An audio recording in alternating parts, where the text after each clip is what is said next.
episode 132 of the Parkrun Adventurers. So called because we do parkrun and we do it adventurously. My name is Mel Erbacher. My co-host name is Scotty Trickett. Scotty, welcome to episode 132. Thanks, Mel. Great to be here, as always. Are you having adventures? Look, I'm having delayed onset adventures. Is that a condition? I'm not sure. But I think you're being more adventurous this week. You're adventuring to new park runs that I want to hear about. Or a park run. I only went to one. Yes. But sure, I can tell you all about that. I ventured back for the third time in September to New South Wales. How's that? I live in Queensland. 3/4 of my parkrun events were done in New South Wales last month. Crazy. That's a strong commitment to adventuring.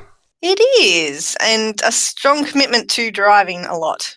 Is this to boost our listener audience from New South Wales? Because they're the black hole of the parkrun adventurers. I don't think they are the black hole, Scotty. I'm pretty sure we've got a strong following in New South Wales now. They're just quiet, are they? Yeah, they're just not very interacty. Okay. So you were mobbed at Yamba?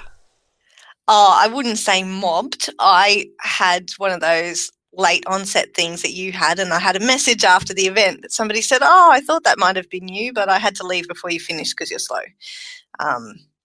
Although they very kindly, they didn't say they had to leave because I was slow. They had to leave because I had to take their daughter to work elsewhere and obviously finish faster than I did. So I spoiled it for our listeners. You went to Yamba.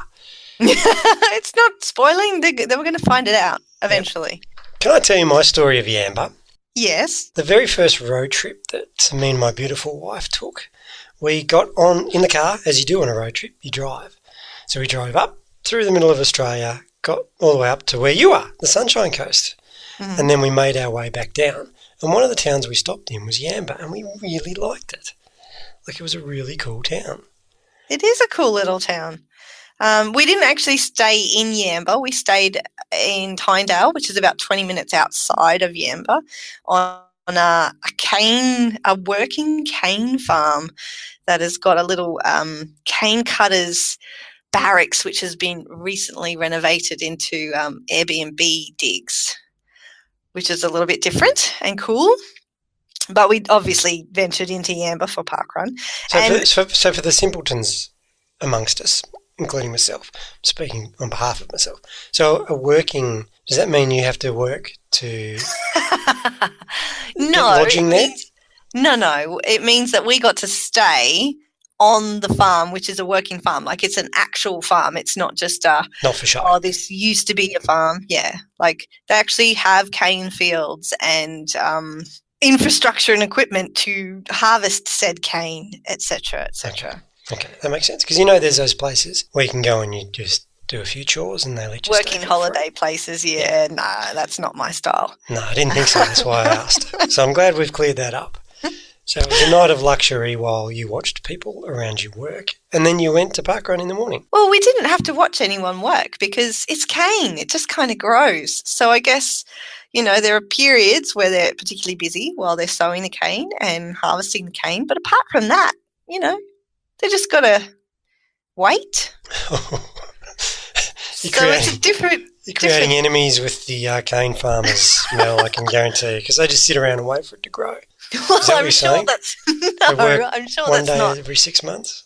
100% what they do. I'm sure they're doing things with, I don't know what they do. I'm not a cane farmer. I do live in I grew up for a large part of my childhood and teen years in a cane farming town, and we used to get stopped with the cane trains running through and everything like that, and the black rain in the summertime as the mill was milling the cane.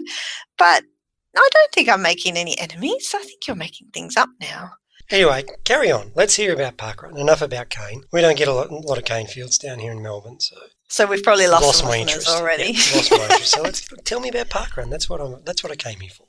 Well, parkrun was awesome. We drove into Yamba. See, the good part about staying in Tyndale was just in case Yamba had to cancel at the last second, we could still travel a little bit further south and head to Grafton parkrun if necessary. But fortunately, it was all go ahead. When we showed up, they did warn us in the pre-run brief that it may have to be cancelled while the event was in progress because there was a lightning storm, which when we started, you could see it, and the lightning is fair dangerous. But obviously it was far enough away that it wasn't posing any risk to anyone on the course.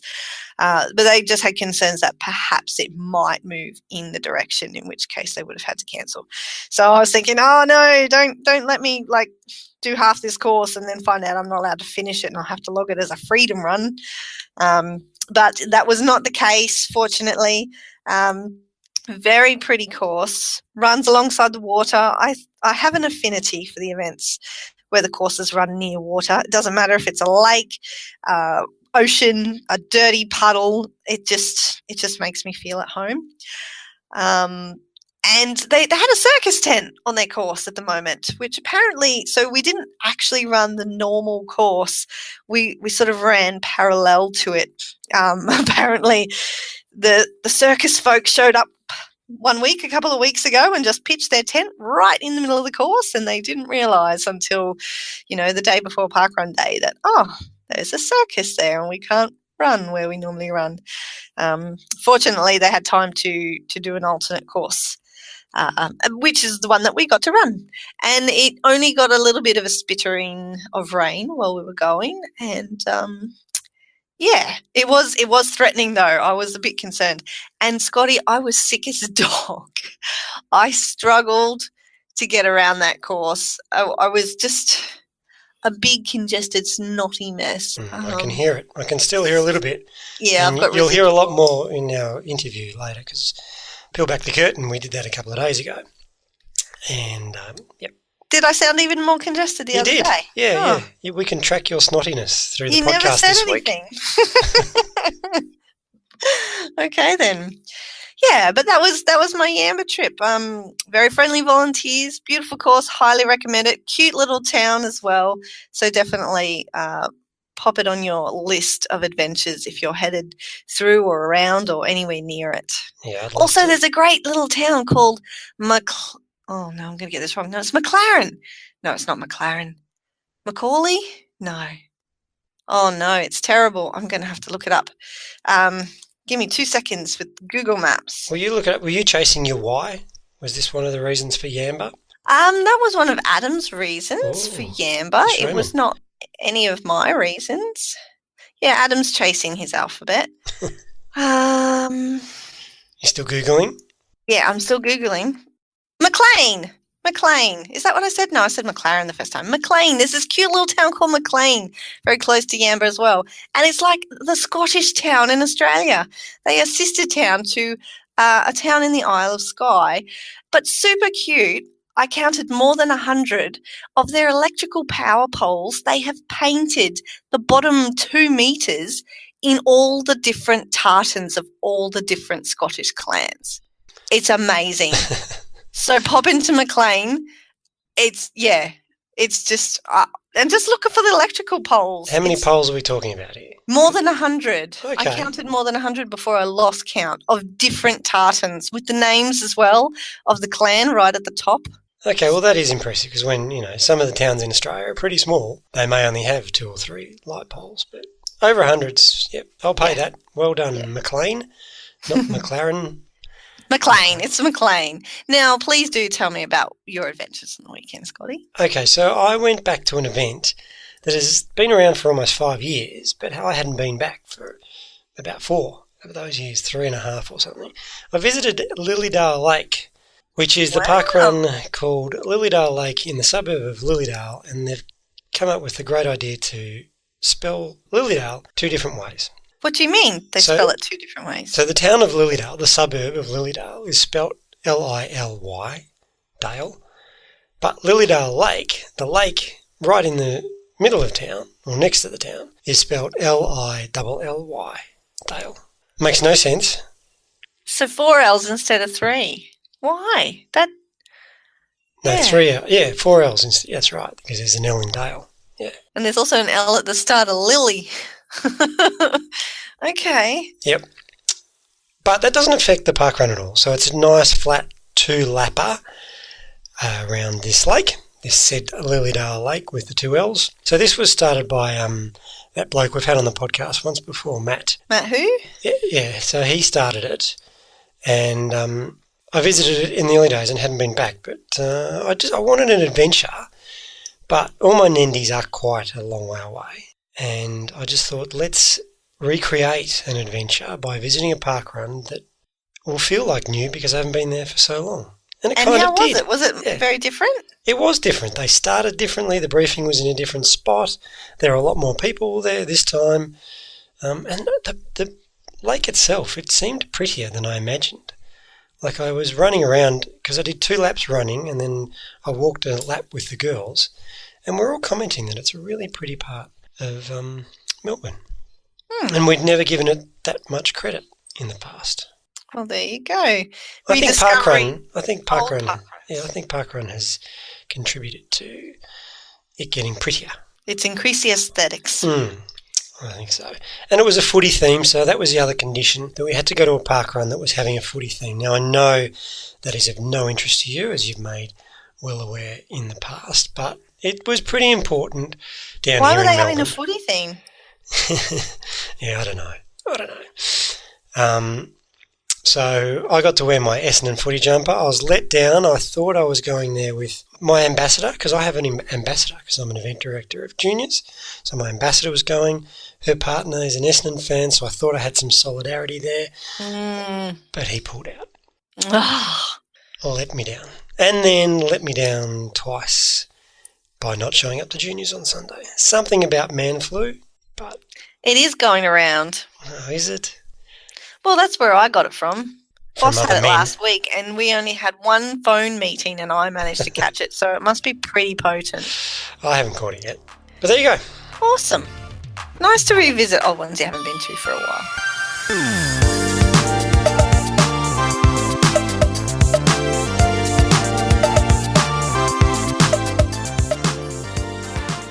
It's Melbourne Marathon time. People are getting ready to run it in a couple of days' time. And we've got on the podcast this week a man, one of only 6, who have run every single Melbourne Marathon, amongst many other running achievements. Welcome to the Parkrun Adventurers, Digger Hargreaves. Hi all, and thank you for having me on. Now, Digger, we're going to go to the Melbourne Marathon first, simply because it's in a lot of people's minds at the moment. They're getting ready for it. And you've run every single damn one. That's an amazing accomplishment. Yeah, when we started back in 1978, that thought never crossed our minds. And like back in 1978, it was a $2 entry, and there was just under 2,000 started. And so here we are 41 years later, and we're down to 6. Can we go back to 1978? What was it actually like, the very first one? Because you've shared a couple of tidbits with us, but what was it like to run in the very first one? What did you have to do? One is, the strange thing is I was working at Monash University, and one of the PhD students came in and gave me an entry form 5 weeks before race time and said, hey, Melbourne's having a marathon like the big overseas ones, let's go and do it. Well, at that stage we were probably running 3 times a week, 4 or 5K at lunchtime. So we did a 5-week plan that somehow got us to the start line. But the atmosphere was unbelievable. The start was at Frankston, and they hired 3 trains to get us from Flinders Street down to the start.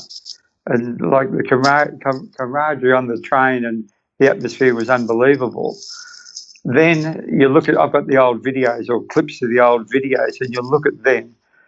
Things like risk assessment, traffic control, that was something totally unheard of. And the drink stations were every 5K, and they had water. That was a breakthrough. Prior to 1978, any marathon in Australia was very small, maybe 20 or 30 people, and drink stations were unheard of. So we've moved on a little bit. I'm fascinated, well, for starters, that it costs $2 to enter, but also we're just on the tail end of something we call Streaky September, Digger, and that was where we challenged everybody to run every day or walk minimum 2 kilometres. You've done 41, or this is the 41st year, marathons consecutively. How much pressure have you felt with that being a bit of a streak, after you'd done the first several? At what point did you sort of think, oh, I've done it every year, I can't stop now? This year is the test, because a lot of people listening and who don't know me, this time last year I was lining up to be a 4:30 pacer at the Melbourne Marathon. I paced marathons everywhere. So doing 40 last year, just turning up for me, I've done over 150 marathons, and doing a marathon was just like going to work. It was just something I did. However, I got very sick this year to the point where I may not have survived June unless it was for the intervention of a brilliant doctor that's helped me. So from over 12 months, I've gone from just, it'll be easy, we'll do the 41st Melbourne Marathon, to back in June, I was incapable of walking 10 metres unassisted. So in 2 Sundays' time, we are going to, is there pressure on me to do it? I don't feel the pressure, but I'll be on the start line and we think we've got it under control. But just the normal runners, whether they're running 5, 10K or whatever, they're at their limits in the back half of the race. I cannot go anywhere near my limits, and we really don't know what's going to happen. I went to Sydney 3 weeks ago for the half, and we survived the half in one piece, and we could have gone further, but that was totally unknown territory, and totally unknown medical territory for us. So, but do we feel pressure, and do the other 5 of us feel like pushing someone under a tram in Melbourne? So then there's 5, and then there's no. Well, I was never going to go there, but no. People talk to us about that. But when you get the 6 of us together, what you get is genuine friendship and genuine concern. And the concern this year was literally, I only started running 5Ks 4 or 5 weeks ago, was whether I would get to the start line and the finish line. Whereas for the last 4 years, when we were 7, we had Manny, and Manny had cancer, and he did the last 3 Melbourne marathons that he finished. As far as I know, from marathon to marathon, he never pulled the running shoes on. He was too sick. But last year, we only got 5K in, and unfortunately, in January this year, the cancer finally got him. So we've lost Manny. But even when we lost Manny, the thought that I'd be the next one at risk medically, because 40 years of running marathons, we're all getting old. I'm 65, and I think there's one of the guys younger than me. And 4 of the others are into their 80s. Not their 80s, their 70s. And I was talking to one of them during the week, and he said, you're probably going to, even undertrained and sick, I'm probably going to beat them. But anyway, we'll see how that goes. But no, we don't actually think of pushing each other under trams. Well, undertrained is better than under trams. No, definitely. We're not going anywhere there, but and I imagine 40 years, it's like family now. That's longer than a lot of people have, their family relationships and those bonds that get built. So. Yeah, but that's what marathon runners are like. If you are in a training group, you spend more quality time with your running partners than you do with your marital partners. We're out on the road together for hours and talking. And then we'll probably talk about comrades later. It gets worse for a comrades runner because they train longer.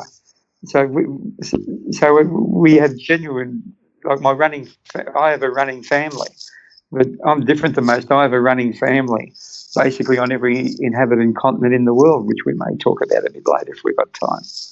Digger, I'm fascinated with the early days and the very first event because it was 40 years ago, so you would have been in your early 20s. Was it true that the cutoff was 3 hours? No. Prior to that, the cutoff was 3 hours. I have been a run. I'm an old Bendigo boy, Bendigo YMC Harriers boy, and I used, as a 13, 14, 15-year-old, I used to get taken to the country marathon championships by the club, but there used to be a 4-mile race prior to that for under 17. So you get to sit around and watch the marathon. Presentations were at 3 hours. That was it. If you ran 3:15, they'd all gone home because there was only 20, 25 competitors back in those days in marathons in Australia. And of course, and that's just the way it was. And we all thought prior to the Melbourne Marathon that we'd have to run 3 hours, but that wasn't the case. They just kept the last people probably, I haven't checked the times, but there was no cut-off, but they would have kept the clocks running to well beyond 6 hours in those days. And so the event itself has changed a bit because back in the day, as you mentioned, it was from Frankston into Melbourne. Now we kind of run around Albert Park and along Beach Road. Do you miss the old days? Do you miss the run from Frankston into Melbourne? No, I think the world's most boring bit of road is from Frankston to Morty Alley. It has got a railway line one side and houses on the other side. It is dead straight. You can see the curvature of the earth, and you can't see the beach. The only endearing bit was once we swung around that left turn at Morty Alley, at least we were on the beach, and that was when it really got good, and there was a few hills to work people over, which I now miss. But I fully understand, and you look at all the races we do in Australia, the bigger races, where the race directors are under pressure with police traffic control and all this and all that. Where the Australian mentality is that the car is king. But you travel the world, like you go to Boston, you go to New York, and you go to London. They just shut the whole city down, and they do it because they understand the amount of money which the runners bring in. And I think the only city that understands that is the Gold Coast, where they just shut the place, where they race Saturday and Sunday, because they understand the economic benefits to their local community. But I'm not fully convinced that Melbourne, Sydney, Brisbane and our other cities understand that. So why Melbourne, Digger? Because you said you're a Bendigo boy. Is that why you started with Melbourne and you haven't gone for Sydney? Yeah. No. One I lived in the first 5 Melbourne marathons. I lived in Melbourne, so it was my local race. And then in early '83, I moved for work reasons to Queensland, but I still had a family base in Melbourne, and it was just an excuse to go to, and I kept on doing them. It was just there was two things. One, it was an excuse to go down to Melbourne and catch up with my mother and family and stuff like that. Just another weekend, so I coincided it. And the other thing is there was an urban myth at the time that if you run a marathon a year, it immune you from heart attacks. And that was high on my list because my father died at 56 of a heart attack pre the Melbourne days. But we now know that was an urban myth, so we just kept on trekking down to Melbourne and coincided. And my wife, who's not listening at the moment, fortunately, who's known in the running world as LSW for long-suffering wife, she now plans our holidays around the marathon calendar. And last year we went over and ran the Dingle Marathon in Western Ireland, and I said to her, why are we going to Ireland, when she told me when we were going? And she said, the Dingle Marathon's on. So she actually has a look where she wants to travel in the world, has a look when the marathon's on, and then tells me that I'm going.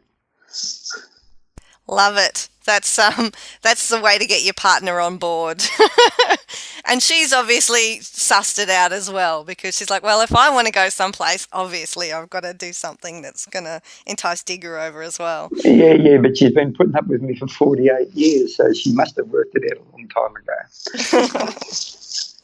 Now, tell me, Digger, how does somebody who running a marathon for is just like showing up to work get involved with parkrun? A little bit of a different distance. Parkrun. I didn't understand parkrun when it first was launched in Australia, and I'm also a race director, and a couple of the other race directors have gone, "Oh, parkrun! Look at this! They're going to give a free 5K run. It will kill all fun running, right?" And most of them are corporate, or they make money out of being race directors. What they didn't realise, and what is obvious now, that parkrun is actually feeding the main running boom in Australia. The running boom was dying, and parkrun is now feeding that. Now, back in 2013, which was my 60th birthday, Bruce and Jill Fordyce, who are the controllers of Parkrun South Africa and are close friends of mine, were over. And they took me along to a parkrun in Brisbane. And if I went to a fun run in Brisbane, I would expect to recognise 50 to 70% of the people via facial recognition, and I'd expect to know 30 to 40% of them personally. I turned up at a parkrun with about 250, 300 people. I knew 5 other people, bar the ones that are with me, and I've gone, where did all these people come from? And then, so parkrun was drawing people from a pool where fun running and road running and trail running wasn't. So there was all these people, but I still just sort of went along every time I wanted a 5K hit out, did a parkrun. And then my dear wife decided 3 years ago that I was working too hard at work because my house was 400 metres from the office, and that I should relocate to Tamborine Mountain, which is where I live and where I am now. I was a bit reluctant to the idea. I spent over 30 years putting a running base together with my training partners at my club in Brisbane. And I get up on the Tamborine Mountain and I find out there's no running club to join. And then I found out they had a park run, so I turned up at the Tamborine Mountain Park Run, of which I've done a few and have good fun up there. And it's only a small park run, gets 25, 30. If we get 41 at Tamborine Mountain Park Run, panic mode, we've got to find the second set of tokens, which we only use normally on New Year's Day and our anniversary run. Then 18 months ago, Vince, who was the event director up here, decided that he had done enough for the park run, and I was the obvious nomination, and I think the other runners up here decided that for me. So now I'm the event director at Tamborine Mountain as well. That's great. You mentioned that it's quite a small event at Tamborine Mountain, but I always hear good things, and now there is a running club in the area? Yeah, and it's probably the only, well, there may be a few others. Again, I sort of form running clubs where I travel. Things happen. So when I arrived up here 3 years ago, those that were running parkrun thought that running was turning up at parkrun, doing the 5K and going home and putting the shoes away until next week, which is what they literally did. And now we've got and they thought that I was crazy. I used to run the parkrun, do parkrun, and if depending on what I was training for on the way home, I might do a lazy 5 or 10K to kick it up to 20, 25K for the day. And they just thought I was a weird person. Now they are doing, the group up here, we've probably got a club of 20, 25 runners. They're out 3 to 4 mornings a week. 2 of them came to the Melbourne Marathon with me last year, and those same 2 are coming down in 2 weeks' time with me.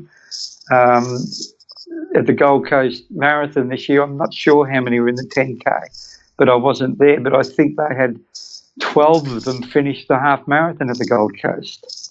Early in the year at the Women's Day run, they took 19 women down, where the year before they had 2. So, and it's quite a social thing. There seems to be an awful lot of, and it breaks into 2 groups. Like today up here, the girls that have to work, and I'm saying girls because the club's 90% girls, who have to work, were out at 5:30 this morning and knocked out, I think they did about 8 or 9K this morning.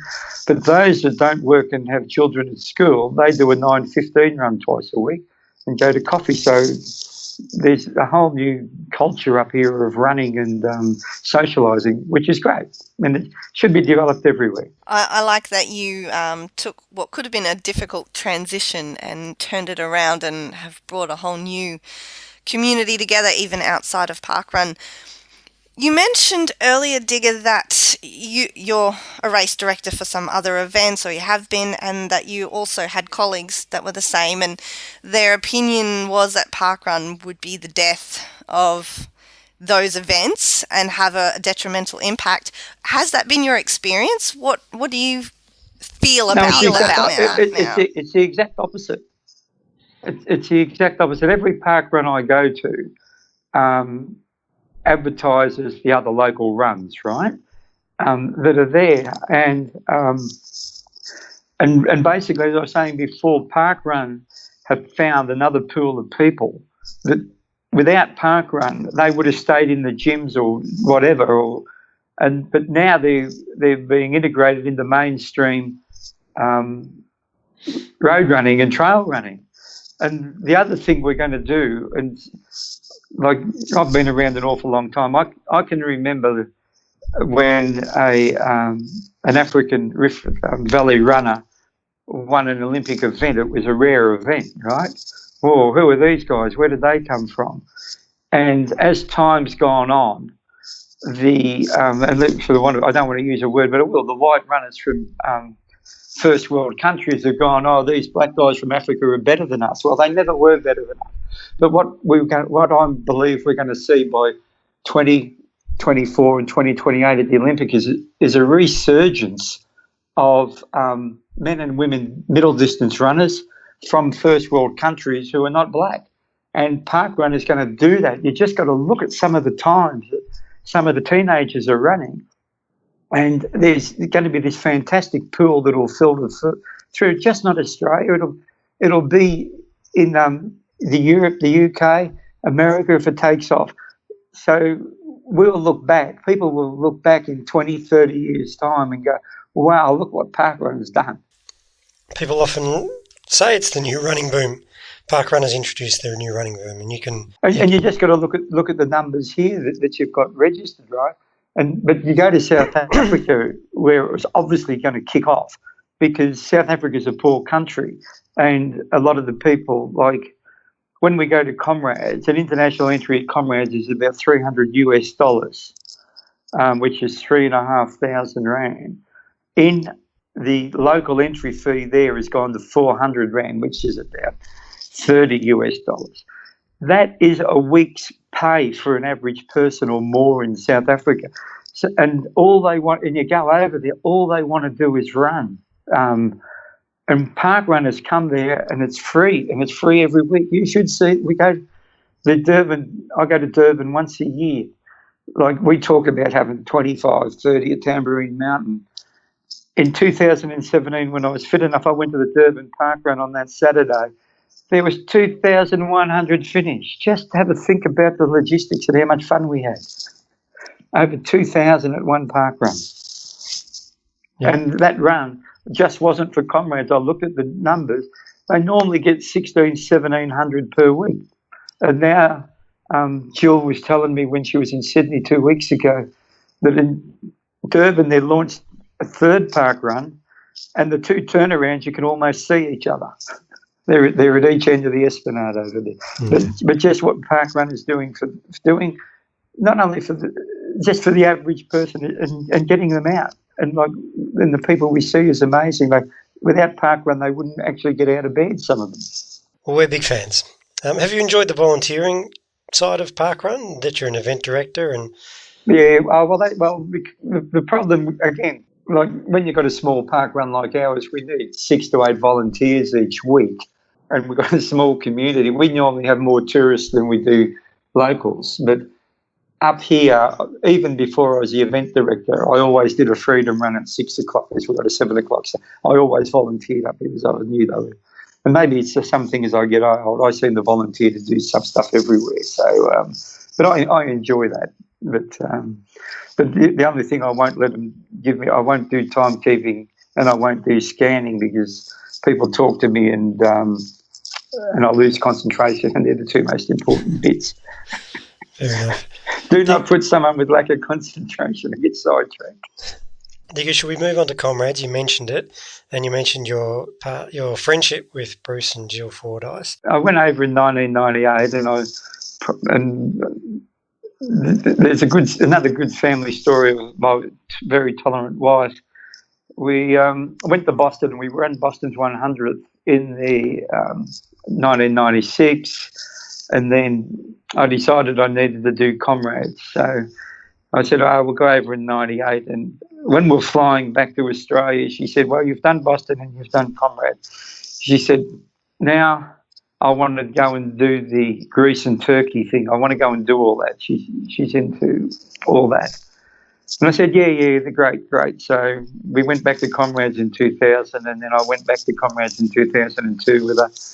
Then I thought I was over comrades until I met Bruce Fordyce here in Australia in 2008. So I've basically been back to South Africa every year from 2000, and literally I have been every year since 2009. But unfortunately, Marilyn and myself haven't got to do the Greece and Turkey thing yet, so I've got to get around to that for her. Still plenty of time. The countries aren't going anywhere.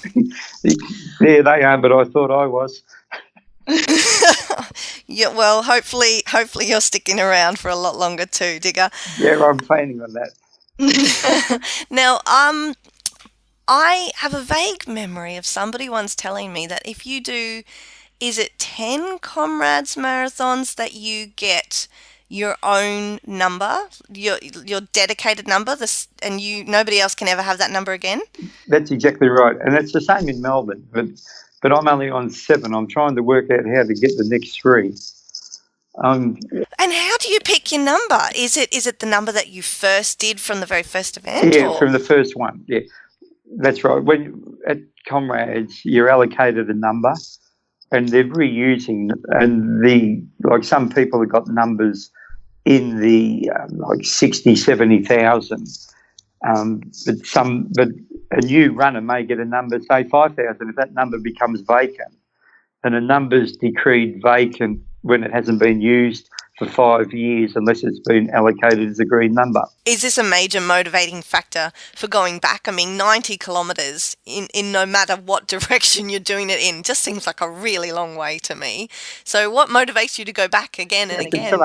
It can fill up your whole day. And a lot of people start in the dark and finish in the dark, so they get their money's worth out of the daylight all day long in comrades. There's 2 sorts of people that run comrades: those that go over and hate it and never go back, and those that go over and will do everything possible to go back. And you cannot explain what it is, but it's something like a fever, a comrade's fever. And people from all over the world, they just keep on, but you've got to go and see and experience to know what it is.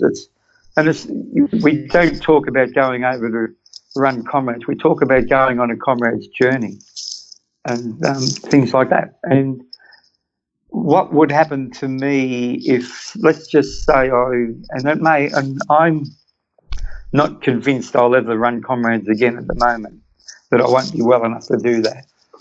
But I will go back every year. It's a camaraderie, it's the friendships. Like my friend Mark Bloomfield, who is a lobbyist in Washington, D.C., he's run 3 comrades, and he ran his last one in 2005. He makes a trip to Durban every year just to meet up with old friends, just to be a part and just to help out. And I think I'll end up a tragic like he is. But you've got to go and experience.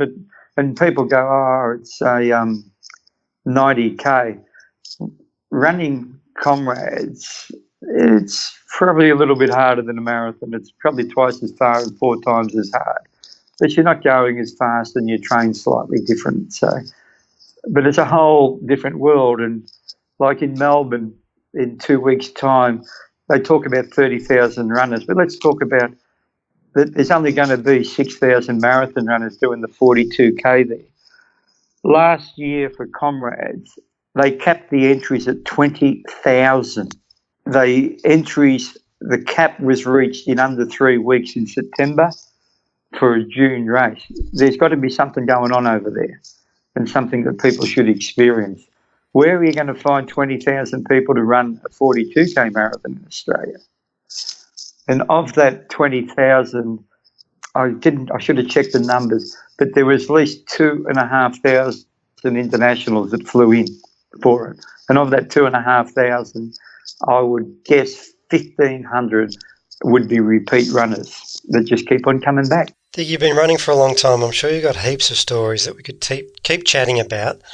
But we've got to let you go. We've got to let you get ready for Melbourne in a couple of weeks.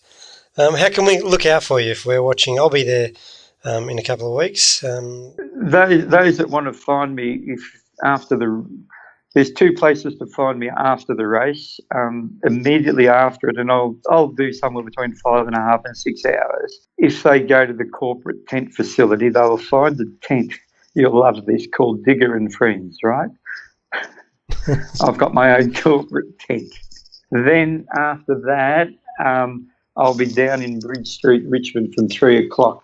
I have a room booked at the Mount View Hotel, and everybody's welcome to come down there, and there will be about 50 of my closest friends there.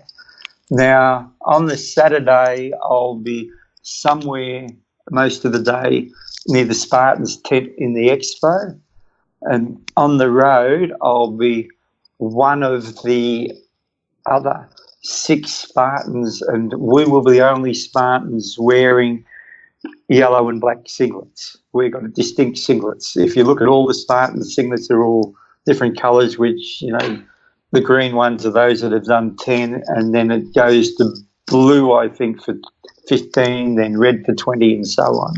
But the gold Spartan singlets with black printing will be one of the 6. And just don't call out to me, call out to the other guys, and they'll be there. One of them, Wayne Thompson, he'll be one of the 4:30 paces, and but we'll all be, and he'll be the first one in.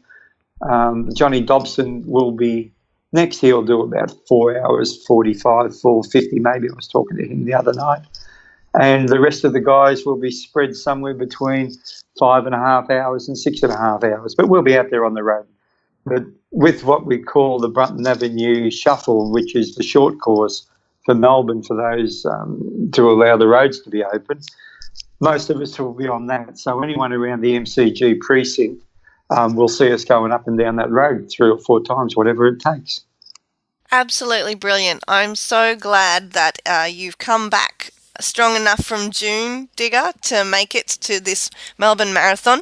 And we hope to see you for many, many, many more Melbourne Marathons. I'm not coming down this year myself, but it's on the agenda for future years. So I hope to see you there in person one time too. Yeah, but you just don't have to do the Melbourne Marathon. See, Australia, like the marathons I like in Australia, aren't the Melbourne Marathon or the Sydney one or the Gold Coast. I love going to little country towns and like Portland and places like that, and Orange, where you go to a smaller race and you got the local community involved, and like places like the Portland Three Bays.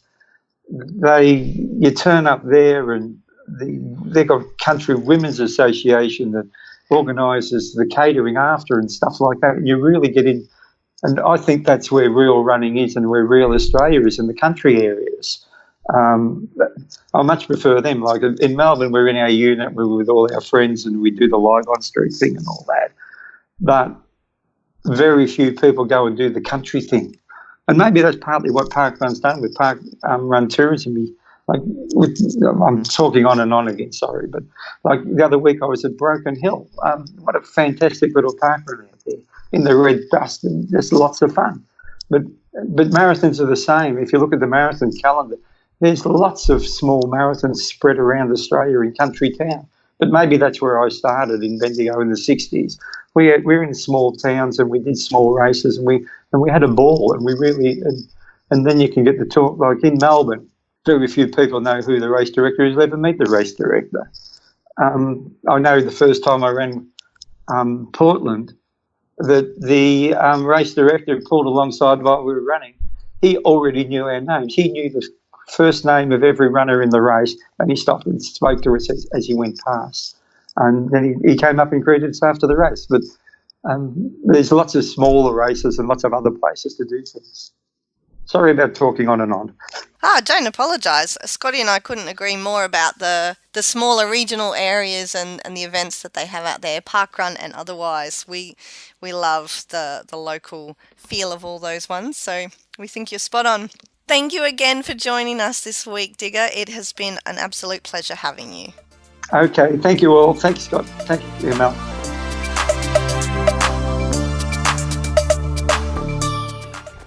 Howdy park runners, it's Toc reporting in for the Channel 5 News crew. I'm down at the lovely Timboon park run today, and it's a bit of an interesting course. I'm at the back of the course with the tail walker Maureen and her merry band of walkers coming back up the hill. It's fair to say that you run 2.5 k's down a hill and then you turn around and it's 2.5 k's back up. Howdy guys, how are we all? Very well, thank you. Very gentle hill. It is a very gentle hill, but it's a gradient, no less, all the way up. We've just found a set of headset. Oh, good pickup, well done. So guys, you're all local to Timboon. Yes. A few of you have been along since the start of the journey. We're up to event 71 here. Quite a few walkers at this course, I've noticed. Yes, majority of walkers. Yeah, it's really good to see people out and about walking. There's a few speedy ones up the front, and then there's a really good crew at the back having a good chat as they walk along. Yes. Yeah, Sam hasn't really walked this fast for a few weeks. No. We're pushing it. But you're doing well, Sam. I'm the tailgater. The tailgater, that's a new position, is it? You almost need to get the fluoro out for that one. A lot of the young runners are school kids that Lauren and I taught. Yeah, I tried to keep up with a couple of them at the start, and they left me for dead in about 200 metres. Yes, very impressive, aren't they? So for people that haven't been to Timboon before, give us a bit of a description about the Timboon area generally. I think you're part of the Gourmet Trail down here. Yes, Sam, you could talk about that. Well, we are part of the Gourmet Trail. It's a beautiful little village tucked in behind the Great Ocean Road. And 15 minutes away. 15 minutes away. And if you drive fast. Yeah, and even faster if you're flying. But yes, it has in the last few years become a gourmet trail because we've got the most beautiful farming land. So we offer cheese, whiskey, I'm puffing olives, strawberries, fudge. We've got. I think you've got everything covered there. You've got whiskey, fudge, and cheese. Beer and wine. Beer and wine. Yes. So we've got a bit of everything going on locally. Yes. Might be somewhere to spend more than a day or two. Might be somewhere to spend a week. Ice cream. Oh yes. Yeah, actually, that's right. That's why we don't go anywhere. Sedentary and full. The ice cream is something to die for. Yeah, we've heard a lot about Timboon ice cream. It's actually been on the Parkrun Adventurers Facebook page a couple of times. People have said they're going to Timboon and everyone jumps up and says, grab the ice cream. Yeah, So, must be pretty good. We actually yummy flavours. We went and cased it out last night. It doesn't open till 11 o'clock, so there's time for parkrun coffee and then ice cream. Oh, would you be able to go to the corner store up there and get some delicious salads from my daughter-in-law? She makes beautiful salads. There's a plug for the corner store in Timboon. All right, guys, well, enjoy the rest of the walk and thanks for coming along on the Parkrun Adventurers. And we had Toc at Timboon. Thank you, Toc, once again for another submission. You are certainly one of our most prolific members of the Channel 5 News crew, and we love your work. Also, Toc is in. He's all over the podcast this week, Scotty. We've got a question from Toc for the hotline. Shall we go there? Or do you want to go to the launches and anniversaries first? No. Let's the hotline. Let's go to the hotline first. Let's keep with the Toc theme.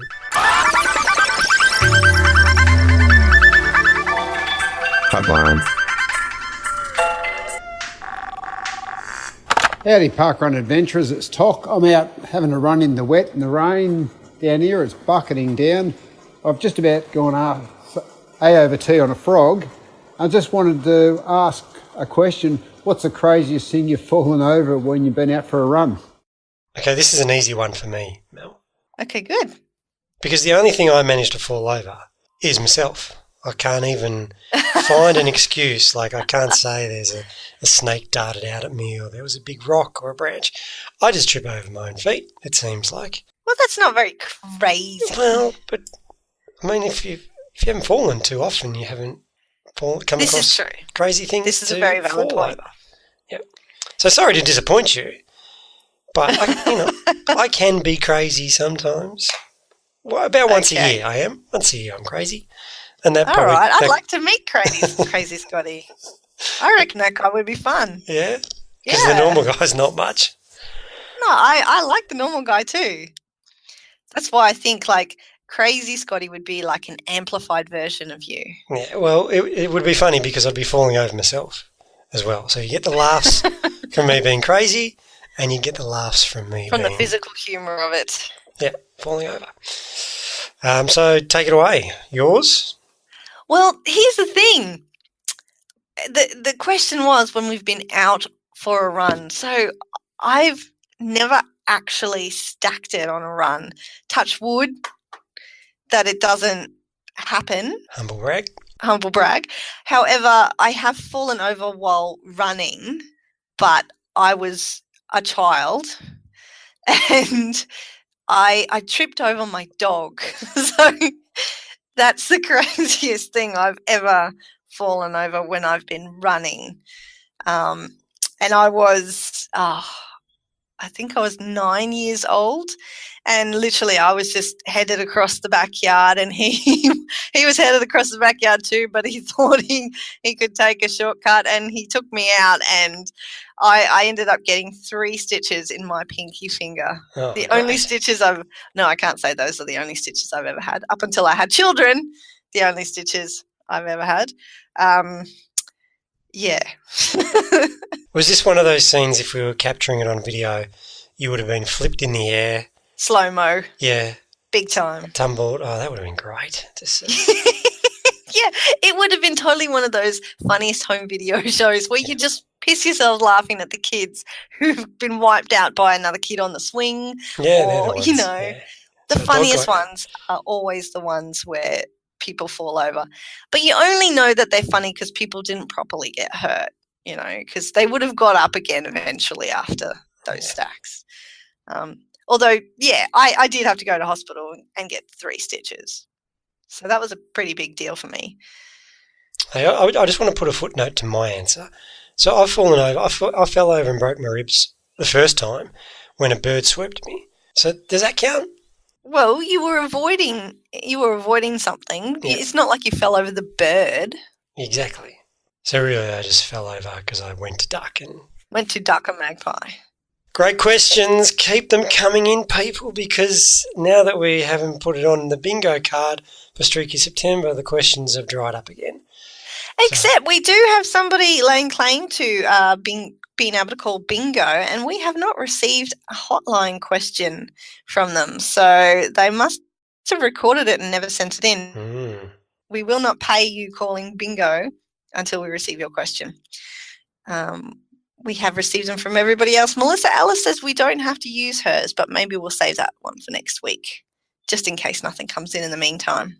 Speaking of Streaky Bingo and Streaky September, Scotty, did you make it through to day 30 streaked unbroken? Well done. I streaked again, so I'm 2 for 2 in Streaky September. And as I said last week, you really enjoyed it. I stopped streaking on October the 2nd, which was really weird because I was all planned to go for a run. But got stuck in the garden late at night and then just thought, I can't be arsed. So I have enjoyed the process this time. I am going to try and work it into my everyday routine, but I'm not going to go streaking till New Year's Day. Good luck to those that do. I tip my cap, but I'm not going to be one of them. How did you finish up? Because we know that you didn't streak continuously through September, but what are you doing? What are you trying to do something? I don't know what you're doing. Well, I caught this lurgy at the end of last week, so I was like The Walking Dead, and as well after earlier upsets in the week from Wes's vomiting adventures. So I missed a couple of days, but I'm still determined to finish Streaky September. So I started catch-up days from as soon as I could start streaking again. And I've got one more to go. Today will be Streaky September day 30 for me. I know it's technically the 3rd of October, but I'm counting my own calendar. And so I'm almost finished. But you know what? I didn't break my chocolate or wine streak or Skittles streak before the end of the month. So that streak was left intact, which I'm very proud of. And I've only had two rows of chocolate since I so I did break that streak on on October 1st. I was like, I can have chocolate today. I don't care what anyone says. Did you stay up till midnight? You're talking about the bingos, or what are you talking No, about? did you stay up? No. Like at 12:01? I just got up at a normal time on the 1st of October. I did consider having it for breakfast, but I didn't. I waited till a little bit later in the day. I think it was like 11 or 12 o'clock lunchtime. And I had some chocolate because I could, and I didn't have to have any guilt about it. But I haven't been missing the Skittles or anything like that. So I think I might have broken that habit. I'm going to try to perhaps gently avoid them for a little while. That's a lot of sugar in Skittles. But well done to everybody who did join us and made it through to the end of Streaky September, streak unbroken, and even to everybody else who, like myself, we weren't perfect. Life got in the way and, stuff happens. Sometimes injuries happen, and that happened to quite a few people halfway through the month. But that's okay. We tried, and we will try again next year, I hope. And there were also heaps of people who just did amazing things for themselves, like biggest monthly totals they've ever done, or they've never struck for more than 7 days in a row, let alone the whole month. So I'm most impressed with people who blew themselves out of the water, as it were, and kicked their own goals. Me too. It was a great streaky September this year. The group was a genius masterstroke move there, Mel, to create that. Really, and we'll do another one next year, definitely. But we're also going to have something that happens in March next year. I think we should do some kind of streak the date, run the date thing. Okay. Yep. Let's workshop that off air. Last week we talked about perlustration. We haven't got our stuff together just yet, so we're going to delay that for one more week. Yeah, but we only said October. We didn't say the first week of October. I think we might have said last week that we'd release it next week or whatever. But nobody listens to us, Scotty. No, they don't. Certainly nobody holds us to anything we say, I'm sure. So if you go looking for it, it's not there yet. You know what is out this week, Mel? Tell me. So perlustration, ridiculous name for a survey. Christmas Compendium, ridiculous name for a list, basically. Which is about festive season, not just Christmas. Yes. So... But exciting, because that's a big deal on the calendar for a lot of adventurers. Yeah, and it looks better this year. It looks like you can read it. Makes sense. Tells you which ones aren't doing it. And if they aren't doing it, it's not there. It's great. Formatting is awesome, isn't it? And also it's telling you the times. But did you see, you can see the start times. So not only do you not have to figure out which events are yes or no from a big glut of names in just a big pile on a page, but it tells you what times they start and finish, which is going to make things so much easier as well. Yep. Next year, guys, if you're listening, IT people, get us a map that shows us all the doubles that are possible. Mel, what are you saying next year? Let's make things happen this year. We know they're listening. Do you think that, but actually, they might be listening to you, but it might take 14, 15 months to build that kind of tech. I don't know. No, I don't think. There's maps already on the website. Just push a few buttons and just plonk it in. That's how it works. You think it's that easy? Yeah, it is. It is. I have full faith in our IT team. Okay. Well, I mean, some of them managed to do interviews on With Me Now pod, so hopefully they have some time to wave some magic wands in the ways of maps for adventurers. Now, the streets are also talking, Mel, about the sloth challenge. They are. Well, by the streets you mean me, because Yes. this is my item on the agenda. Something to keep me a little bit going. In Streaky September, I did something called the Peace Challenge, which is one of those virtual runs from Virtual Runner UK, which I know I've mentioned before, and they don't pay me to mention it, but I just love their stuff, so I'm going to keep mentioning it. And for one of the weeks in September, I had to run as much as I could between those 7 days, which was great, worked in well, helped keeping me motivated for the challenge. And I did just over 21 Ks that week because I wanted to do a half marathon in total. But this month in October, to try and keep people going, there's still time if anyone is interested in registering for a sloth challenge, which will be how far can you run or walk in one 60-minute block to earn your very own sloth medal. And so pretty much you just have to GPS yourself as you would normally do, and you just have to do that 60 minutes in one go on any day between the 15th and the 21st of October. And you should see the medals, Scotty. They are so cute. There's a little sloth dangling from the thing. But you know what I really love about this, and this is true of all the Virtual Run UK medals, is part of the proceeds go to a charity. And this race charity, nominated one, is for narcolepsy. And they'll receive a minimum of 20% of every entry fee. So I think that's well worth it. The medals, I think they're priced roughly, like to enter, it's about 10 quid. And that includes postage anywhere in the world. So the medal gets posted to you after you submit your results. So if you're interested, guys, head to virtualrunneruk.com. There's a whole list of all the virtual runs and races, and I think there's still about 9 or 10 days to register for the sloth challenge. And there are 12 days to enter as of today, and there are 309 places left. So come and join me in the sloth challenge. You know what I reckon would have been a better challenge? Tell me. See how far you can run. So they're asking you to run as fast as you possibly can. Not necessarily, but... Well, that's the challenge.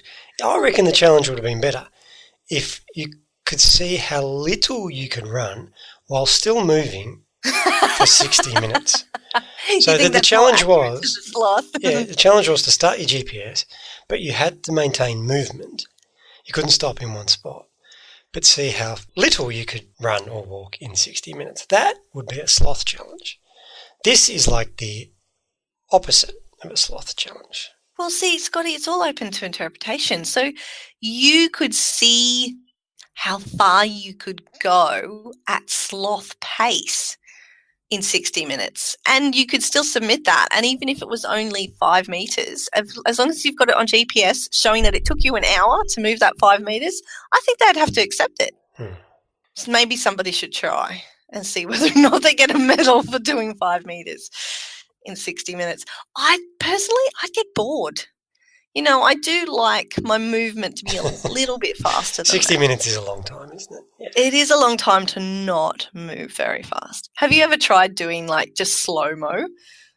Just across a room or something like that? You get bored after 10, a couple of meters. Well, you should try it again now as an adult because it's possibly more fun now, I think. Okay, so we're going to put an over-under on Mel. How far is Mel going to get in 60 minutes? Hey, yeah, maybe everybody should be, I don't want to say placing bets because we don't want to encourage gambling as such. Why not? Well, because it's not very responsible. Okay. So I'm going to say let's put There could be a guessing competition, however. Yeah. So I'm going to say, what do you reckon, 7K? I'm not going to give you any insider information. If you want to try and guesstimate what I will do, then you should go and look at any of my previous activities on Strava for the last month and gauge, what kind of speeds and distances I'm doing at the moment. Yep, so that's why I'm saying 7K. So let's do a poll. This is the next poll. Over, under, Mel, 7K in 60 minutes. Over or under? Yeah. You're just trying to make it simple by having two options. Yeah, pretty much. No, that's a common betting phrase. It's the vernacular. It's is it going to be over or under? Is this team going to win by this many points or under? That's how betting works. But we're not betting in this case. We're just asking a poll question. Okay, well, I don't have to do this challenge for a couple of weeks, so maybe let's not open that poll straight away. Okay. So you're saying you're going to train and get in shape?